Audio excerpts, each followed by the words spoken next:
আসসালামু আলাইকুম। একই স্কিল নিয়ে দ্বিপাক্ষিক সিরিজগুলোতে বেশ ভালো ব্যাটিং করছেন তানজিদ তামিম, আবার বড় টুর্নামেন্টগুলোতে গিয়ে সাফল্য পাচ্ছেন না। এর পেছনে কারণটা কি? এর পেছনে খুব সিম্পল একটা কারণ আছে, সে কারণটা আমি ব্যাখ্যা করব, ভিডিওটা পুরোপুরি দেখবেন। তার আগে তানজিদ তামিমের ঠিক এই মুহূর্তে সবচাইতে বড় প্রবলেম যেই ধরনের শটে হচ্ছে সেই ব্যাপারটা নিয়ে একটু আলোচনা করতে চাই। পর্দায় আমি আপনাদেরকে একটু ভিডিওগুলো প্লে করে দেখাই। Multiple number of occasions Tanzid Tamim কাটের বলগুলোতে উইকেট দিয়ে আসছেন। কাট করার যে বলগুলো, অর্থাৎ তাকে বোলাররা কিন্তু অ্যানালিস্টরা এই অনুযায়ী প্ল্যান করছে, বোলাররা সেই অনুযায়ী এক্সিকিউট করছেন। অফ স্ট্যাম্পের বাইরে কাটের যে বলগুলো আছে, মানে যে বলগুলো আসলে দিন শেষে তানজিদ তামিম কাট করতেই বাধ্য, এই ধরনের কাটের বলগুলোতে তানজিদ তামিম উইকেট দিয়ে আসছেন। ইভেন লাস্ট ওয়েস্ট ইন্ডিজ সিরিজটার সময় কিন্তু এই বিষয়টাও দেখা গেছে যে তাকে এই কাটের বলেই বারবার ডিসিভড করছেন, মানে আউট হন নাই, কিন্তু এই কাটের বলগুলোতে জেসন হোল্ডার কিংবা অন্যান্য পেসার যারা আছেন তারা এই কাট করার বলগুলোতেই তাকে ওই লেন্থের বা ওই জোনের বলগুলোতে তাকে বারবার ডিসিভড করছেন, তিনি বারবার ডিসিভড হচ্ছেন। এই যে কাট করার বলগুলোতে প্রবলেম বা কাট করার বলগুলোতে উইকেট দিয়ে আসছেন, আইসিসির ইভেন্টগুলোতেও এই জায়গাটা আমরা দেখেছি, দ্বিপাক্ষিক সিরিজগুলোতেও এই জায়গাটা দেখেছি। এখানে আসলে প্রবলেমটা কোথায় হচ্ছে, কাটের বলে তার প্রবলেমটা কোথায় হচ্ছে?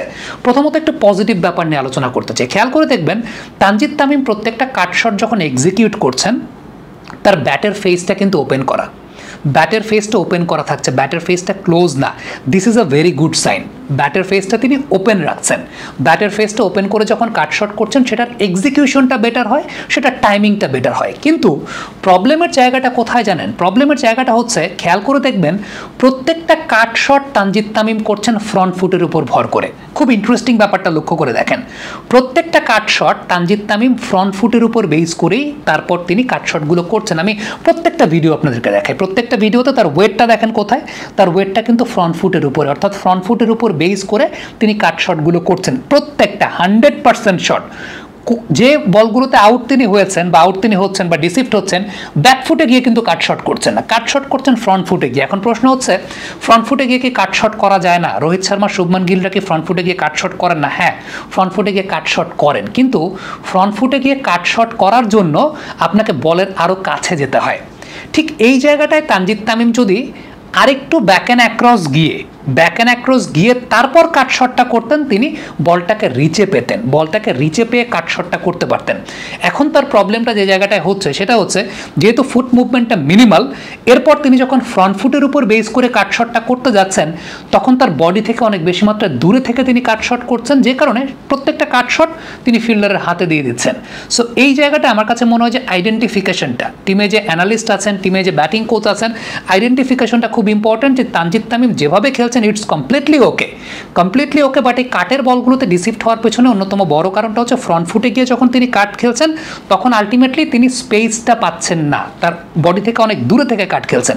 এটাকে যদি একটু ব্যাক অ্যান্ড অ্যাক্রস গিয়ে তিনি কাটটা খেলতেন তাহলে তিনি ওই স্পেসটা পেতেন বা খুব কাছাকাছি জায়গা থেকে তিনি কাট শটটা খেলতে পারতেন, অনেক বেশি দূর থেকে কাট শটটা তাকে খেলতে হতো না। এবারে যে বিষয়টা নিয়ে আসলে আপনাদের সবার আগ্রহের জায়গা, যে তানজিদ তামিম কেন দ্বিপাক্ষিক সিরিজে একই টেকনিক নিয়ে ভালো খেলেন কিন্তু বড় টুর্নামেন্টগুলোতে পারেন না। এখানে একটা খুব সিম্পল ব্যাপার আছে, সিম্পল ব্যাপারটা কেউ ধরতে পারে না। সিম্পল ব্যাপারটা কি জানেন? বাংলাদেশের সঙ্গে যখনই কোনো দল দ্বিপাক্ষিক সিরিজ খেলছে 5টার 5টাই থ্রেড বোলার থাকে না, কিন্তু যখন কোনো একটা বড় টুর্নামেন্টে বা মেজর টুর্নামেন্টে কোনো টিম খেলছে 5টার 5টাই তারা কোয়ালিটি বা থ্রেড বোলার রাখার চেষ্টা করে। খুব সিম্পল, যেই ম্যাচটা বাংলাদেশ শ্রীলঙ্কার সঙ্গে শ্রীলঙ্কার মাটিতে গিয়ে সিরিজ জিতলো এবং তানজিদ তামিম 70-এর উপর রান করলেন, ওই ম্যাচটাতে শ্রীলঙ্কার বোলিং অ্যাটাক যদি লক্ষ্য করে দেখেন, নুয়ান তুষারের পরে বিনুরা ফার্নান্দো, দেন ধরেন আসালাঙ্কা, জেফ্রি ভ্যান্ডারসি, এই জায়গাটা থ্রেড বোলার একটা নুয়ান তুষারা। সো তানজিদ তামিম চিন্তাই করতে পারেন যে ওকে, তুষারাকে আমি দেখে খেলবো, বাদ বাকি বোলার আমার টার্গেটেড বোলার তো আছে, আমার ব্রিদিং স্পেস তো আছে।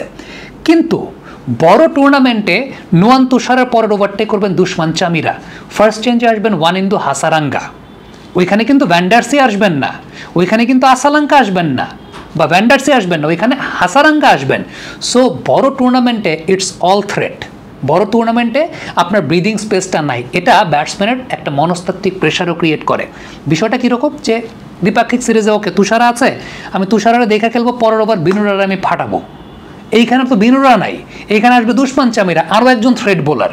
ফার্স্ট চেঞ্জের জন্য অপেক্ষা করবেন যে ভ্যান্ডারসি তো আসবে, ভ্যান্ডারসির আমি মারবো, ওইখানে তো ভ্যান্ডারসি আসছেন, এখানে তো ভ্যান্ডারসি আসবেন, এখানে আসবেন হাসারাঙ্গা।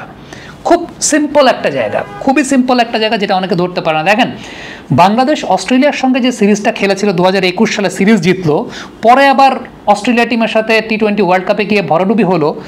উইকেটের ফ্যাক্টর চাইতে বড় ফ্যাক্টরটা কি জানেন? 5টার 5টা ওই অস্ট্রেলিয়া টিমে থ্রেড বোলার থাকতো না। ধরেন হয়তোবা স্টার্ক আছে আর হেজেলউড আছে, এরপরে ওই বেন কাটিং কিংবা ড্যানিয়েল ক্রিশ্চিয়ান, অ্যাস্টন এগাররা বোলিং করতে আসছেন।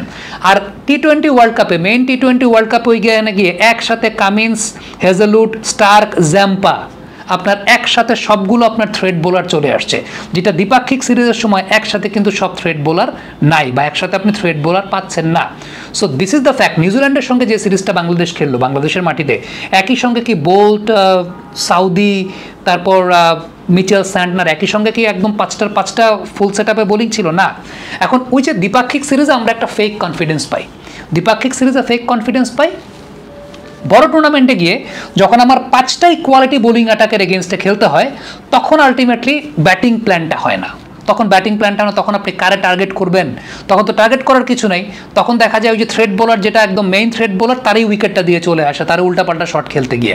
আপনি দেখেন চিন্তা করে, সেটা হচ্ছে যে পাকিস্তানের সঙ্গে যে ম্যাচটা ছিল, আমি তানজিদ তামিমের এক্সাম্পল দিচ্ছি না, আমি ইন জেনারেল এক্সাম্পল দিচ্ছি।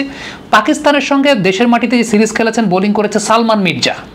পাকিস্তানের সঙ্গে দেশের মাটিতে সিরিজে বোলিং করেছে সালমান মির্জা, ওয়ার্ল্ড কাপে গিয়ে শাহিন আফ্রিদি একাই খাইয়ে দিয়েছেন। খুব সিম্পল ব্যাপার, খুবই সিম্পল ব্যাপার। এই সিম্পল ব্যাপারটা কেউ আসলে ওইভাবে ধরতে পারে না।